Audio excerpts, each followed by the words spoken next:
मौला अली अलैहिस्सलाम ने कुरान को इंसान की ज़िंदगी के हर शोबे में रहनुमाई का ज़रिया करार दिया। मौला फरमाते हैं कि कुरान ना सिर्फ इबादत और अकायद के लिए बल्कि ये सियासत, मईशत, अदल, माशरत, इखलाक और तमाम समाजी मामलात के लिए कामिल दस्तूर हयात है। मौला का फरमान है कि कुरान में हर सवाल का जवाब मौजूद है, हर मुश्किल का हल मौजूद है और हर बीमारी की दवा मौजूद है, क्योंकि लोग इसको समझने और इस पर अमल करने से गाफिल हैं। कुरान की तिलावत महज अल्फाज दोहराने का नाम नहीं है, महज मुर्दों को बख्शने का नाम नहीं है, बल्कि इसके मानी को समझना, इसके असल मफ़हूम तक पहुँचना और अपने अमाल को इसके मुताबिक ढालना असल मकसद है। मौला अली अलैहिस्सलाम ने फरमाया कि कुरान की आयात में गौर व फिक्र करो, क्योंकि ये गौर व फिक्र ही तुम्हें अमल की राह दिखाएगा। और जो शख्स कुरान के मुताबिक अपनी ज़िंदगी नहीं गुजारता वो कभी कामयाब नहीं हो सकता, चाहे उसके पास दुनिया का हर इल्म मौजूद हो। मौला अली के नज़दीक कुरान बंदों को अल्लाह के करीब करता है और यही असल हिकमत है, और इन्हें गुनाहों से बचाता है। मौला अली अलैहिस्सलाम फरमाते हैं कि कुरान अल्लाह का एक मजबूत रस्सी है, जो इसको थाम ले वो शैतान के चुंगल से आज़ाद हो जाता है। उनके अक़वाल के मुताबिक कुरान की मिसाल ऐसी है जैसे एक ज़िंदा रहबर जो इंसान को मुसलसल याद दहानी करवाता है कि ज़िंदगी का असल मकसद क्या है और इंसान को किस राह पर चलना चाहिए। मौला अली शेर खुदा ने यह भी फरमाया कि कुरान हर ज़माने के लिए हर नई चीज़ उससे पुरानी नहीं हो सकती, बल्कि ज़माना बदलने के साथ साथ कुरान के राज और हिकमतें और ज़्यादा रोशन और भी ज़्यादा वाज़िया होती जाती हैं। सुब्हानल्लाहिल अज़ीम व बिहम्दिही। मौला अली अलैहिस्सलाम ने हिकमत अमली कुरान की समाजी और आलमी हैसियत को भी बयान किया।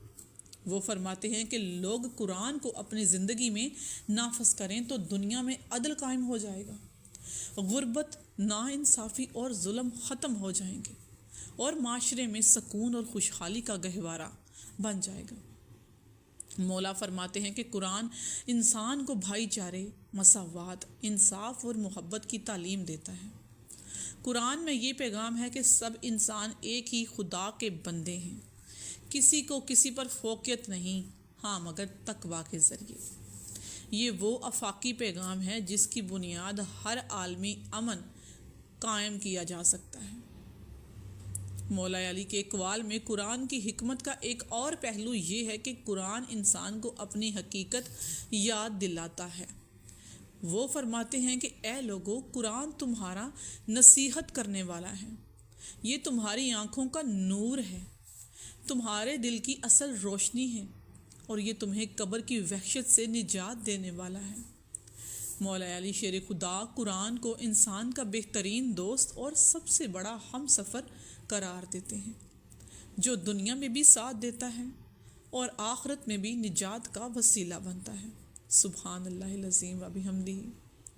उनका फरमान है कि कुरान का एक हिस्सा दूसरे हिस्से की वजाहत करता है और कुरान के अंदर कोई तज़ाद नहीं, क्योंकि ये अल्लाह का कलाम है। इसलिए जो लोग कुरान में इख्तलाफ तलाश करते हैं वो हकीकत में अपने दिल के अंधेपन की वजह से ऐसा करते हैं।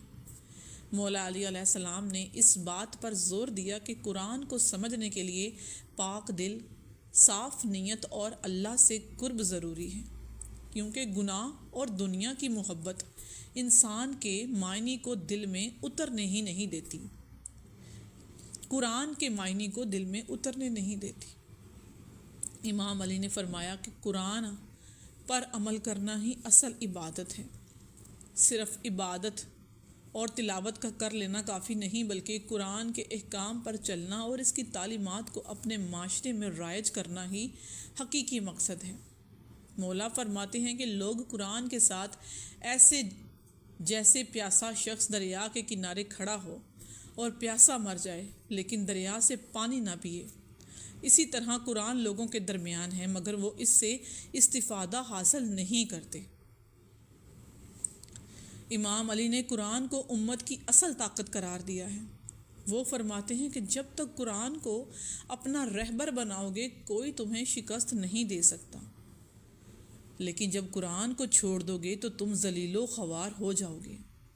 ये कौल आज भी पूरी उम्मत मुसलमा के लिए मशअल राह है कि अगर हम कुरान से वाबस्ता हो जाएं तो दुनिया की कोई ताकत हमें नुकसान नहीं पहुंचा सकती। यही वजह है कि मौला ने अपने बेटों और अपने मानने वालों को बार बार वसीयत की कि कुरान के साथ वाबस्ता रहो। उनकी वसीयतों में कुरान की मजबूती से थामे रहने की बार बार ताकीद मिलती है। उनके नज़दीक कुरान का साथ देना ही हक़ का साथ है और कुरान को छोड़ देना ही बातिल की तरफ झुक जाना है। मौला इमाम अली अलैहिस्सलाम की ये नसीहतें, ये इकवाल इस हकीकत को वाज़ह करती हैं कि कुरान की मार्फत और इस पर अमल इंसान को अल्लाह के करीब करता है और इसे दुनियावी और उखरवी कामयाबी अता करता है, उसे जुल्म गुमराही से बचाता है। कुरान की अज़मत इस बात में है कि हमेशा ज़िंदा और जावेद रहेगा। ज़माने बदलते जाएंगे, इंसानों के ख़यालात बदलते जाएंगे, लेकिन कुरान की हक़ानियत हमेशा एक जैसी रहेगी। यूँ मौला अली अलैहिस्सलाम के इक़वाल ज़री हमें ये सिखाते हैं कि अगर हम कुरान को अपनी ज़िंदगी का मरकज़ बना लें तो हम ना सिर्फ़ अपनी ज़ाती इस्लाह कर सकते हैं बल्कि अपने माशरों को, पूरी दुनिया को अदल, मोहब्बत और अमन का गहवारा बना सकते हैं। मौला अलैहिस्सलाम के ये हकीमाना कलमात पूरी दुनिया के मुसलमानों के लिए नहीं बल्कि तमाम इंसानों के लिए, हर दौर के इंसानों के लिए, हर फ़र्द के लिए एक रहनुमाई करते हैं, क्योंकि कुरान किसी एक कौम या मज़हब की किताब नहीं, ये पूरी इंसानियत के लिए खुदा का कलाम है और मौला अली नातिक़े कुरान है।